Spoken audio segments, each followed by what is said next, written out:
From France to Spain to England, all across the continent, Europe is facing a nightmare scenario, battling a resurgence of COVID-19 before the onset of winter.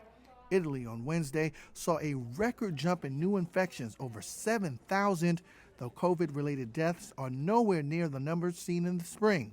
Still, the situation is so dire, an immunologist in Poland described feeling as being, quote, on the brink of disaster. New COVID-19 infections are hitting about 100,000 a day across Europe. That far eclipses the daily new infection rate in the U.S. of about 51,000. Precautionary measures are being reinstated across Europe as hospital beds fill up quickly. In the Czech Republic, hospitalizations this time are 6 times the peak seen during the first wave. With Europe's worst rate per capita, it has shifted schools to distance learning and plans to call up thousands of medical students. Hospitals are cutting non-urgent medical procedures to free up beds. 20 miles outside of Prague, this hospital director is worried his staff will get worn down. I am worried about the personnel, mainly nurses. It is not just about numbers, but about the physical and psychological stress, because working with using the protective aids is very demanding. Breathing becomes difficult. It's hot.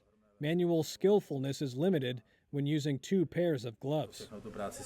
Other measures in Europe to contain the virus include shutting down bars and pubs.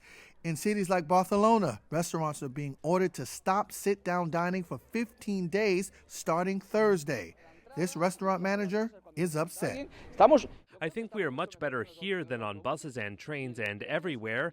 Now, I don't think the restaurant industry is the one to blame, honestly, because we respect the 2-meter distance. I believe that this will be the end for us. The restaurant industry was already bad, but with this, it will be total chaos.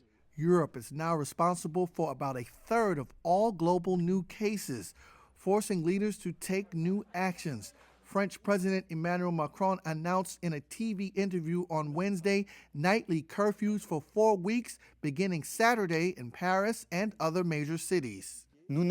We cannot get through this if everyone doesn't play their part, doesn't do their bit. So I am saying very clearly the message I came to convey this evening.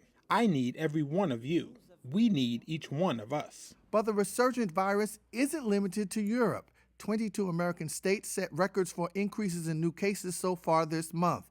And in Australia, one of the most successful countries to combat the virus, clusters have emerged in that country's 2 most populous states.